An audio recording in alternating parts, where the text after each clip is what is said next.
اس کا ذکر ممبر و محراب سے کیوں اٹھ گیا؟ یہ ایک حدیث میں تو ہے کہ قرب قیامت کے علامات میں سے یہ بھی ہے کہ ان چیزوں کا ذکر ختم ہو جائے گا، یہ کیوں ایسا ہوا؟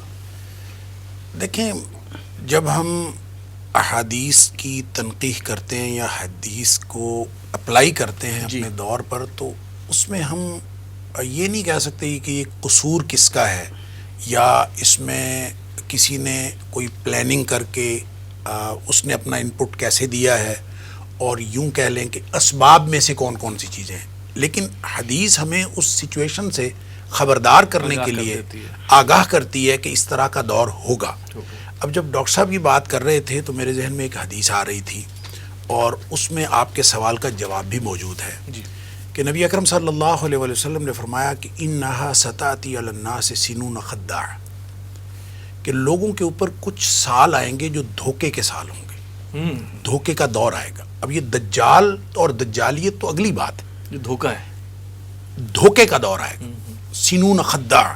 اب دھوکے کے سال کیا ہوں گے، اس میں آپ نے پھر اس کی تفصیل بتائی، ڈیفائن کیا کہ یصدق فیہ الکاذب ویکذب فیہ الصادق، کہ اس میں جھوٹے کو سچا سمجھا جائے گا، سچے کو جھوٹا سمجھا جائے گا. یؤتمن فیہ الخائن ویخون فیہ الامین، بد دیانت کو دیانتدار سمجھا جائے گا، دیانتدار کو بد دیانت سمجھا جائے گا. یا اس کا ترجمہ آپ یوں بھی کر سکتے ہیں کہ جھوٹے کی تصدیق کی جائے گی اور سچے کی تکذیب کی جائے گی، اور دیانتدار جو ہے اس کو بد دیانت قرار دیا جائے گا، اور بد دیانت کی دیانتداری کے چرچے کیے جائیں گے، یوں کہہ لیجئے. اچھا، اس کے بعد آپ نے ایک بات فرمائی جس میں آپ کے سوال کا جواب بھی ہے، وَيَنْتِقُ فِيهَا الرُّوَيْبِضَةُ، جو معاشرے کی زبان ہوں گے، جو لوگ معاشرے کی رائے عامہ کا کام کر رہے ہوں گے، وہ رویبضہ ہوں گے. اب نبی اکرم صلی اللہ علیہ وسلم نے فرمایا رویبضہ. اب صحابہ نے پوچھا اللہ کے رسول صلی اللہ علیہ وسلم ومر رویبضہ، رویبضہ کیا ہے؟ آپ فرمایا السفیہ الذی یتکلم فی امر العامہ، وہ احمق آدمی، احمق سفیہ اس کو کہتے ہیں جو اپنی ذات سے ناواقف ہو، یعنی اپنی ذات سے بھی ناواقف ہوں گے احمق، لیکن الذی یتکلم فی امر العامہ، پوری دنیا کے ایشوز پر وہ بات کر رہے ہوں گے، اور بڑے بڑے احمق جو ہیں. اب میرا خیال ہے اس حدیث کو اپلائی کرنے کے لیے اور اس کے لیے کسی دور کا تعین کرنے کے لیے ہمیں کوئی بہت زیادہ ایفرٹ کرنے کی ضرورت نہیں پڑتی.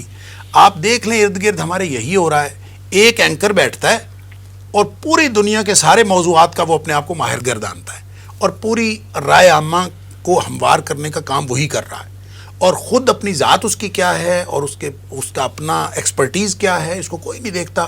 چونکہ اس کو ایک کیمرہ میسر ہے، ایک زبان میسر ہے، اور ایکسیس میسر ہے، لہٰذا پوری دنیا پہ اب سوشل میڈیا کہہ لیں، مین اسٹریم الیکٹرانک میڈیا کہہ لیں، جو بھی کہہ لیں. اب ہم اس دور میں ہیں، اور اسی کو آپ نے ایک دوسری حدیث میں یفتح القول ویخزن العمل فرمایا، ان من اقتراب الساعہ. آپ نے فرمایا قرب قیامت کی نشانیوں میں سے ایک نشانی یہ ہے کہ یفتح القول، بات کھل جائے گی. کیا مطلب؟ باتیں بہت ہوں گی، ہر بندہ جو ہے وہ جس سے مرضی تقریر کروا لو، جس سے مرضی گفتگو کروا لو، ٹاک شو کروا لو، جتنی مرضی باتیں کرنے والے بہت ہوں گے. اب اس میں موٹیویشنل سپیکرز کو بھی لے لیں، اس میں آپ یہ جو جتنے ٹاک شوز ہیں ان کو بھی لے لیں. ہر شخص جو بولنا چاہتا ہے، کچھ بتانا چاہتا ہے، اور ہر شخص دوسرے کو کوئی نہ کوئی چیز کنوے کرنا چاہتا ہے، لیکن عملاً ویخزن العمل، عمل سکڑ کے رہ گیا اور وہ اس کو لپیٹ لیا گیا. اب یہ ہے وہ دور جس کو آپ دجالی دور کہہ لیں، اس کو آپ فتنے کا دور کہہ لیں، اس کو آپ دھوکے کا دور کہہ لیں. تو اس دھوکے کے دور میں اصل میں یہ نہیں ہوتا جو آپ کہہ رہے ہیں کہ ہم بلیم کریں یا کسی کو یعنی ٹارگٹ کر کے یا کسی کو ہم فکس کر دیں کہ پھر رسپانسبلٹی فلاں بندے پر فکس ہوتی ہے. شاید ہم یہ تو نہ کر سکیں، لیکن اوورآل جس معاشرے کے فیکٹر کے پاس اور جس معاشرے کے ایکٹر کے پاس جو ذمہ داری ہے، وہ ذمہ داری بہرحال ادا نہیں کر رہا. کیونکہ اسی حدیث میں یہ جو یفتح القول والی ہے، اس میں آپ نے فرمایا کہ اس میں جو نظام تعلیم ہوگا. اب نظام تعلیم چونکہ بہت بڑا انڈیکیٹر ہوتا ہے، اور وہ رائے عامہ کو ہموار کرنے کے لیے بھی اور نسلوں کو سنوارنے کے لیے، لہٰذا آپ نے فرمایا اس قوم میں جو پڑھا جا رہا ہوگا والمسنات ہوگی، اور لیس فیہم احد ینکرھا. یہ ہے وہ آپ کے سوال کا جواب، کہ ان میں سے کوئی ایک بھی ایسا آدمی نہیں ہوگا جو اس کو برائی کہے کہ یہ کیا کر رہے ہو. یعنی کوئی جیسے کہتے ہیں الیس منکم رجل رشید، تم میں سے کوئی ایک ایسا آدمی نہیں ہے جو اٹھ کے یہی کہہ دے کہ یہ کیا کر رہے ہو، تو یہ کیا پڑھ رہے ہو، کیا کچھ کر رہے ہو. تو صحابہ نے پوچھا کہ مسنات کیا ہے، کیا پڑھا جا رہا ہوگا اس دور میں؟ تو آپ نے فرمایا التی کتبت سوا کتاب اللہ. اللہ اکبر. یعنی وہ جو الہامی رہنمائی تھی اس کے علاوہ کہیں اور سے رہنمائی لے کے جو کچھ لکھا اور پڑھا جا رہا ہے وہ سارا المسنات ہے.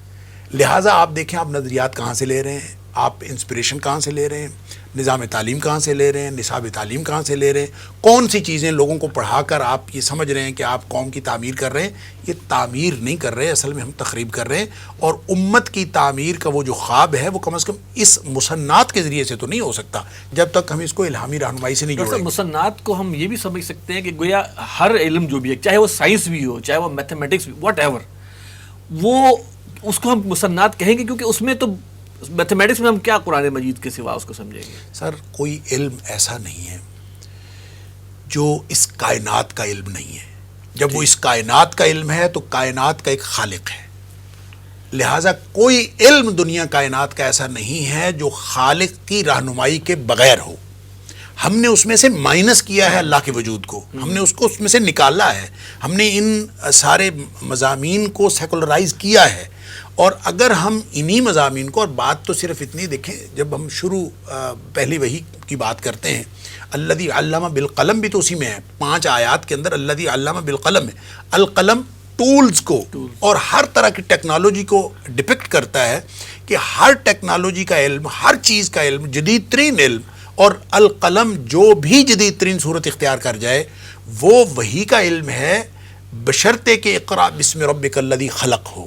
اگر وہ رب کے نام پر پڑھا جا رہا ہوگا، اگر اس میں خالق کی موجودگی کا پتہ ملے گا، تو ہر وہ علم، چاہے وہ جدید ترین سائنس کا علم ہو، اس کی اگر اس کے اندر خالقیت کو آپ نے مائنس نہیں کیا اور اللہ کے تصور کو مائنس نہیں کیا، لہٰذا آپ ان کو المسنات اس طرح سے نہیں کہہ سکتے.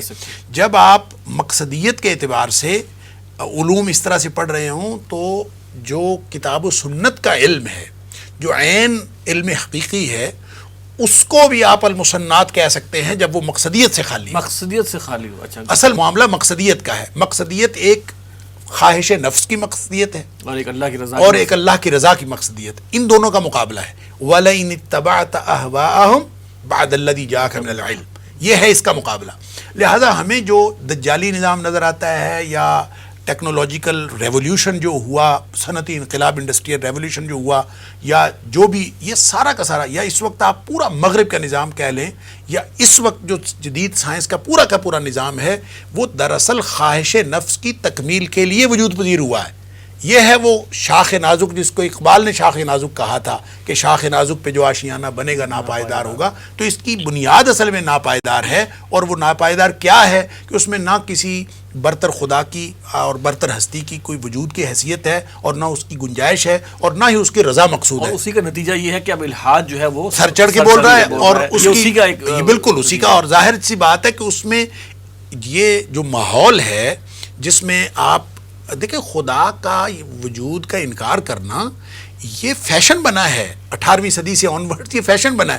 اور ان سائنسدانوں کو بھی جن کا کوئی لینا دینا نہیں تھا خدا کے وجود کے ساتھ کہ وہ اقرار کریں یا انکار کریں، انہوں نے بھی اس کا انکار کرنا اپنی فرض منصبی سمجھا تاکہ ہم بھی اس کے اندر شامل ہو جائیں.